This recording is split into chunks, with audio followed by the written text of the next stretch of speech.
Invitado a la abogada constitucionalista Beatriz Ramírez para que nos aclare de manera más pedagógica posible, usted es profesora universitaria, cuál es el alcance de las dos decisiones anunciadas ayer por el Tribunal Constitucional.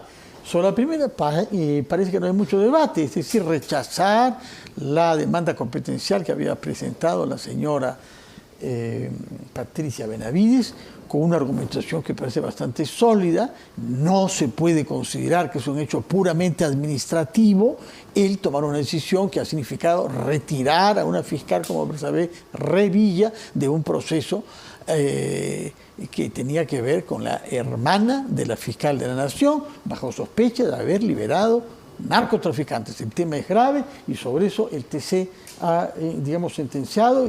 Hasta el momento no he visto ninguna crítica. Pero al mismo tiempo, pese a que la causa les llevó varios meses, más tarde, 2 meses más tarde me parece, han decidido suspender la medida cautelar que la justicia había otorgado en beneficio de los 2 miembros de la Junta Nacional de Justicia que habían sido inhabilitados, la señora Inés Tello y el señor Aldo Vázquez. Y lo que se ha destacado es que en consecuencia no habrá quórum para que la Junta Nacional pueda realizar algunas actividades claves, como las investigaciones en curso, en particular aquella de Patricia Benavides, pero también el nombramiento de las autoridades electorales, que estamos en pleno proceso de eso. Su opinión sobre el fundamento de esta segunda decisión, que ha sido cuestionada hasta por el Colegio de Abogados de Lima, en un comunicado publicado hoy, en donde sostienen que se ha violado el artículo 139 de la Constitución, así como normas explícitas del Código Procesal. Explíquenos, por favor, qué es lo que ha pasado. Yo, como agremiada del ilustre Colegio de Abogados de Lima, también debo decir que me he sorprendido. Imagínense, yo que soy agremiada me he sorprendido de que hasta el CAL salga a pronunciarse. ¿Cómo que hasta el CAL, si le corresponde por excelencia? No, porque hace una años... Una institución como el CAL, que es más antigua que la República. Imagínense que, para que yo diga eso como agremiada desde hace más de una década, el CAL... hace muchísimo tiempo ya, lamentablemente hay que decirlo, a diferencia de otros colegios de abogados, no sé, como el de Ayacucho o el de Puno, que se han estado más continuamente y periódicamente ante algunas irregularidades que han sucedido en el país. El CAL durante los últimos años no ha tenido una voz activa, pero imagínense qué escandaloso ha sido lo del Tribunal Constitucional anunciado ayer aquí en este programa. Sí. Además, yo me enteré de la resolución primero escuchando al magistrado Ochoa cuando tú lo estabas entrevistando, y ya después recién se publicó la sentencia, y ya en la noche me puse a leer lo que ahora comentaré, ¿no? Sí. Pero así de grave ha sido que hasta una institución que los últimos años ha guardado, digamos, un perfil bajo y una actitud un poco tímida, por decirlo así. Un perfil bastante discreto, por ser bastante generosos en el comentario. Salvo por uno que otro acto en presencia de la señora Benavides, precisamente. Exactamente, ¿no? Y inclusive ahora más bien ha dicho que le parece, digamos, por lo menos decirlo, un poquito escandaloso lo que ha pasado ayer. Sinteticemos entonces lo que ha pasado ayer. En general, lo que creo que la ciudadanía tiene que recordar es que esta es una historia que tiene 2 años atrás. Es decir, esta historia empezó en el 2022, cuando el Congreso se empezó a pelear con el Poder Judicial, porque el Poder Judicial empezó a controlar ciertos actos que el Congreso tenía. Entonces, la ciudadanía tiene que recordar que habían 3 cosas que el Congreso no le gustaba que el Poder Judicial le controló. Le controló la elección de integrantes del Tribunal Constitucional. Le controló la elección del que en ese momento iba a ser la nueva o el nuevo defensor del pueblo, y le controló unos procedimientos de acusación que le querían hacer al que en ese momento todavía sigue siendo, era el presidente del jurado, Salas Arenas, del Jurado Nacional de Elecciones. Entonces el Congreso en ese momento acumuló esos 3 temas y dijo: estoy harto, básicamente institucionalmente, de que el Poder Judicial me ande revisando las decisiones, lo voy a llevar a proceso competencial, Congreso contra Poder Judicial, para que el TC dirima.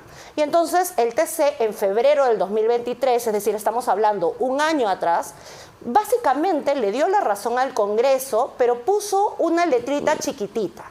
Dijo, las competencias son estas, el Congreso básicamente puede hacer lo que mejor le parezca, tiene un alto... sus actividades exclusivas y excluyentes. Exactamente, tiene un alto... ¿Salvo qué? Salvo que vulnere derechos fundamentales, que es la ventanita que le permite al Poder Judicial ejercer la competencia de control.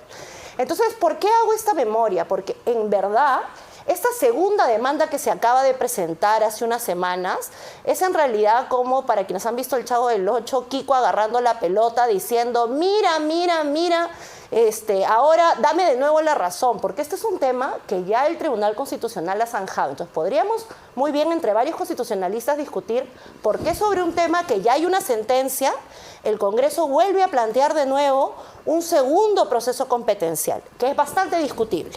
Entonces, empecemos con que es un tema que ya está, por lo menos, con una sentencia de febrero del 2023. Entonces, en ese marco es que, en el caso de Inés Tello y Aldo Vázquez, el Poder Judicial ha hecho el control constitucional y dice: yo creo que aquí hay derechos fundamentales en juego. Podemos estar de acuerdo o no estar de acuerdo, pero dice, bueno, yo tengo un margen, una ventanita para controlar las competencias del Congreso y esa ventanita se llama derechos fundamentales violados, sí. ¿Cuáles en este caso? Ellos consideran que tiene que ver con el debido procedimiento y dentro del debido procedimiento para la resolución hay varias cosas que tienen que ver con la forma de la tipicidad de la falta y el procedimiento de la falta. Entonces, en la forma en la que se ha juzgado en el juicio político a Vázquez y Tello para inhabilitarlos, para esta sala constitucional, que también hay que decir que el Congreso es controlado no por una jueza o como un juez, sino por una sala. Eso no le pasa a usted o a mí, sino es un estatus especial que el mismo Congreso se creó. Entonces, este colegiado lo que dice es, miren, yo creo que acá hay un derecho fundamental. Podemos nuevamente estar de acuerdo o no, Fernando, pero el Poder Judicial ha dicho en su sala que esto es así. Bueno, ¿qué es lo que ha hecho el Tribunal Constitucional y por qué es particularmente grave? En principio, cuando hay una sentencia judicial, las normas procesales dicen lo siguiente: cuando alguien obtiene una sentencia de amparo, hay derecho de apelar, impugnar, pero la sentencia se ejecuta. Eso dice la normativa procesal que este Congreso aprobó. ¿Cómo reaccionó el Poder Judicial cuando el Congreso presentó una apelación? Lo ha tramitado y ya está para que la Corte Suprema lo resuelva. Con la precisión de que mientras sin tanto... efecto suspensivo, que sigue vigente. ¿Quién lo ha proclamado así? ¿Quién lo ha afirmado así? El Congreso, que aprobó el nuevo Código Procesal Constitucional. ¿Quién afirma para este procedimiento que eso no debe significar que se revoque la medida cautelar concedida? La norma procesal dice que tiene que ser así. Es decir, cada vez que tú concedes una impugnación, como la que el Congreso pide, tienes que cumplir la norma procesal. Veremos qué se decide en el fondo, pero mientras tanto la medida cautelar se mantiene. Exactamente. Así es en todos los juicios del Perú. Si eso es así, se trata de una violación manifiesta a un artículo del Código Procesal. Exactamente. Por eso es tan escandaloso. Y solamente hay que decir que ciertamente es cierto, el tribunal ha salido a decir que hay otra norma procesal, que es un articulito, que es el 110, que dice que el Tribunal Constitucional puede tomar, cuando le plantean un competencial, puede tomar una medida cautelar, inclusive en un proceso que está en curso. Pero esa cláusula tú la tienes que interpretar, la dices nuevamente, regresamos a la interpretación, ampliamente o restrictivamente. Es decir, tú tienes que analizar esa norma de forma amplia, es decir, puedes hacer lo que te da la gana, inclusive con procesos en curso, aunque la misma Constitución te dice que tienes que tener cuidado cada vez que hay un proceso en curso, porque no es poca cosa meterte en un proceso en curso, inclusive. Sí, no, está en principio prohibido. Exactamente. Por el artículo 139 Tú tienes de la una Constitución, autorización, ¿no? El 110 te autoriza, es cierto, pero tienes que hacerlo de una forma absolutamente excepcional. Ahí es que ha fallado la resolución del TC. Entonces, según usted, el Colegio de Abogados de Lima tiene razón, en muchas otras instituciones, acá hay una violación del Código Procesal y hay una violación de la Constitución misma, si entiendo bien. Porque ahora, no se ha justificado la excepcionalidad, exactamente. ¿Qué posibilidades se abren ahora? Por lo pronto hemos visto que el procurador de la Junta Nacional ha querido intervenir, pero se le ha hecho rápidamente saber que no está a su nivel el poder intervenir y que corresponde al Procurador General del Estado. Y es la Procuraduría General lo que he hecho saber, ¿no? Sí, ¿Qué puede hacer el Procurador General? Lo que he escuchado antes de venir aquí, antes de que empiece el programa, es que la Procuraduría está pensando evaluar otra cosa que ha coincidido con la emisión de la sentencia de ayer y que es particularmente grave. Y es que en el marco de las investigaciones a la señora Patricia Benavides, el resultado de la sentencia de ayer es, como tú dijiste, que la Junta se queda sin quórum para eventualmente sancionarla y el sistema electoral se va a quedar paralizado porque no hay ratificación del OMPE y de la jefatura del relleno. ¿Qué pasa si no puede llevarse a cabo la investigación y la decisión que era cuestión de días o semanas, sobre la señora Benavides. Ella regresa a sus funciones de fiscal de la Nación al cabo de ¿cuánto tiempo? Tendría que regresar porque la suspensión dura como máximo 6 meses. Entonces, ese plazo de suspensión, que es provisional, es eso, provisional, no es permanente. Por eso es interesante pensar que la decisión que se ha dado ayer es una decisión que el Tribunal Constitucional no ha ponderado bien. Porque no, dijeron acá que ellos no tienen por qué ponderar eso. Exactamente. Que ellos miran el derecho en el fondo y las cosas que pasen al interior de la Junta no les conciernen. Y yo lo miré con horror porque el magistrado Ochoa se olvidó de un principio de interpretación constitucional que se llama eficacia integradora, que te enseñan en todo programa especializado de derecho constitucional. Ese principio de interpretación constitucional que está en nuestra jurisprudencia hace 20 años, como para poner acá en la tabla que no es nuevo, lo que te dice es que cuando tú vas a ver, tienes que ver las consecuencias en las instituciones. Muy bien, el tiempo nos vence de una manera inapelable.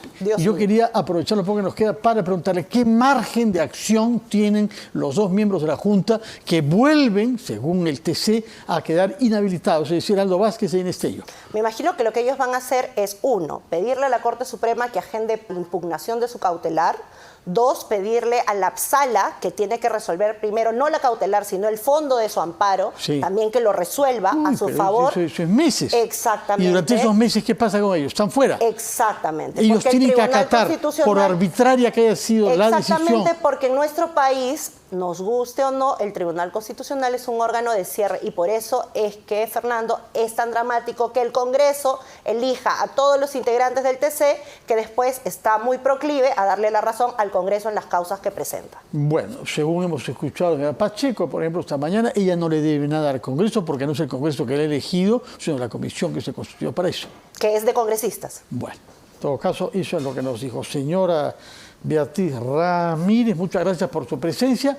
Nada queremos más que haya estabilidad en las instituciones del país. Estamos viendo con la reacción de las agencias de calificación crediticia el impacto nefasto que eso tiene sobre la economía y las finanzas de nuestro país, que terminará por ser pagado por los más pobres. Así que un esfuerzo, autoridades, y busquen tomar decisiones en armonía y sobre todo para que prevalezca la transparencia, la lucha contra la corrupción y contra la delincuencia, que por el momento nos está ganando. Muchas gracias por su sintonía. Que tengan todos un buen fin de semana. A usted en particular, señora Ramírez, que ha tenido la amabilidad para tratar de aclararnos cosas que son complicadas. Buenas noches para usted. Nos vemos el próximo lunes a las 7.